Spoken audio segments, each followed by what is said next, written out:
Hi everyone, Sandra here. In this video, Dave and I are going to change the differential fluid in our 2000 Ford F350 pickup truck.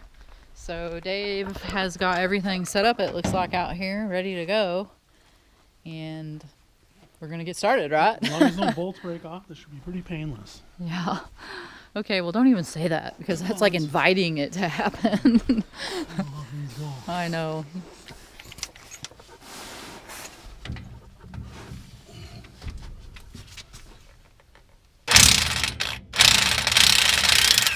Ooh, look at the rust flying. One out. They don't look too bad.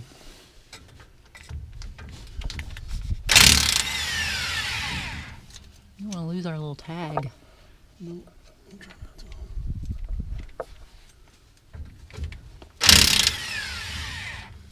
When you are trying to determine information about your differential, whatever your vehicle is, there should be tags, some sort of little tags like that one that Dave just that have numbers stamped onto them, and you can use those to go online and get information about what sort of differential you have. It's been changed already. What kind of fluid you're going to need, stuff like that. The internet really is an excellent source of information, finding out things quickly and as hopefully painlessly as possible. So ours is a 10.5 inch in diameter, and it is a limited slip. I call it limited slip. Some people call it posi traction, but both wheels drive at the same time. Not just one or the other. It's not a one-wheel wonder. So since we have that type, we have to use like a Modifier. It's either a special additive that you add, or you can get the differential fluid that already has it in it. These are all important things, though, to know. Here's one of those tags I was telling you about, and so there's this number on here that's L73. There's also another something in front of that got cut off by this hole they punched in there, but at any rate, that L73 has something to do with notating that it's the limited slip. This is for Ford. And then there's the 10.5 number that's after that, which signifies the size. Yes. Oh, Dave's happy. All the bolts came out, nothing broke. Happy day. Everything looks oogie. It looks really... Not too bad, I guess, but it was time to change it, that's for sure.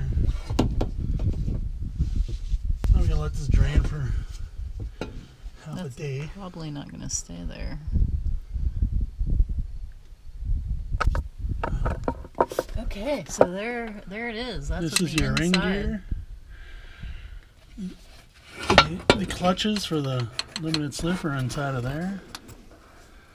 And if you ever got to replace this, get your wallet out.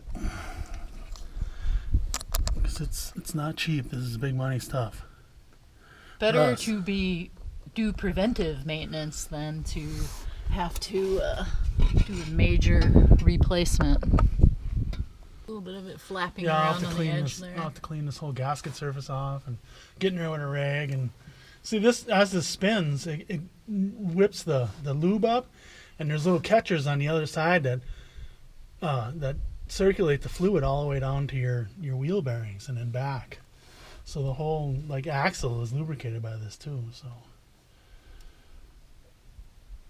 it's needed. Okay, here is the differential fluid that we got to put in here, and I have I am not advertising any particular brand or anything. This is simply what Walmart had that we felt comfortable using. I did get online and read about the different kinds. And you know what? Like with anything having to do with brands, or a lot of things, I would say.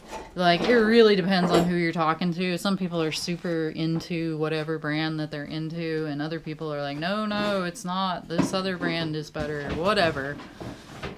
Hopefully this will work. That's all I care about. This is the synthetic.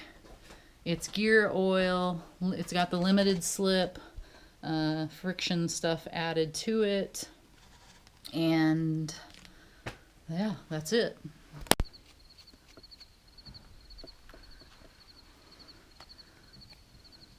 Dave is cleaning. He's been over here busy cleaning all of the parts.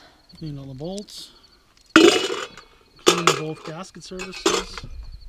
You painted it too? Painted the cover. Mm-hmm. And it should be ready to go.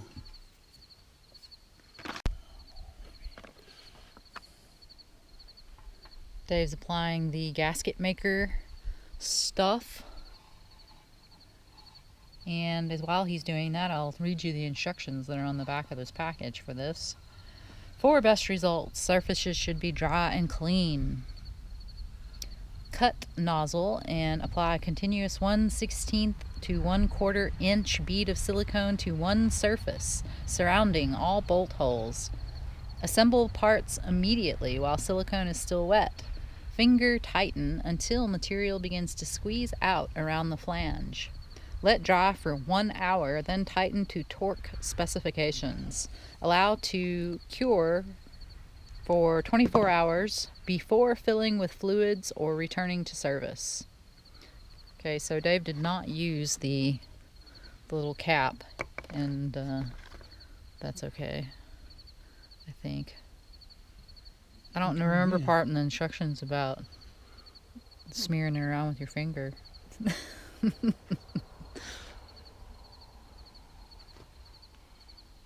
how I do it. Oh, it is? So I used to put cases together on the old Suzuki GSXRs. Does it work? Uh-oh. There's a Donkita over there. Oh, she's running? She sees some people over at the neighbor's house, I think. She's silly. She was just over here. She came over and said hi. That's our resident donkey. Okay, back to the differential project. Last thing you want to do now is drop it in the dirt. Yeah, don't drop it in the dirt. That's important. They've also cleaned, inside the... What is that? Is that really just called the differential? Yeah. I was calling it the pumpkin. Pumpkin cover, pumpkin case. Okay, don't drop it. Don't drop it. You need my hands to assist or I anything? don't think so.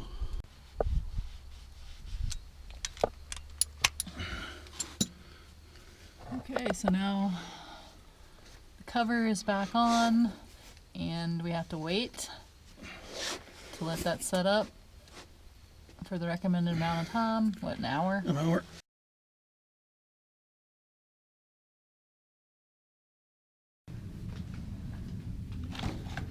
It has been over 24 hours since we put the differential cover back on with the silicone. You're supposed to wait 24 hours to let it set up. So at this point, we are now ready.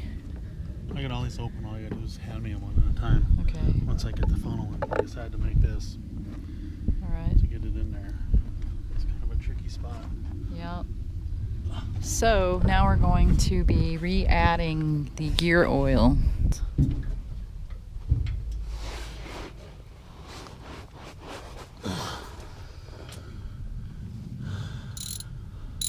It's being stubborn. Yeah, making sure I'm going the right way.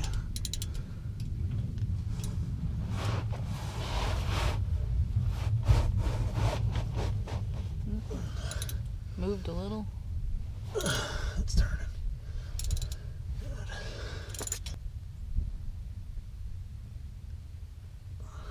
According to the manual from Ford, our differential is supposed to hold 4 quarts, so that is what we have. You want me to take that too? Yeah, I'm gonna need to kind of, I don't know, wipe this off with the rag. It's a magnetic plug, so any metal shavings stick to it. It's working upside down and stuff. Yeah, not ideal. So Dave has made his makeshift funnel thing, and he's pouring the first one in. The key here to be pouring it in to where it's supposed to go and not onto the ground.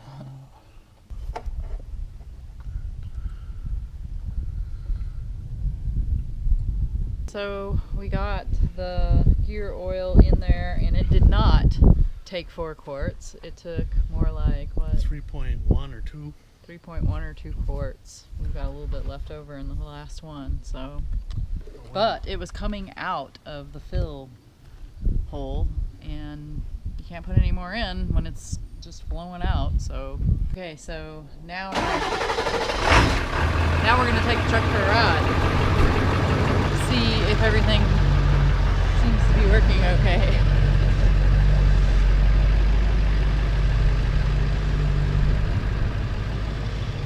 And no fluids are coming out of places where they shouldn't be.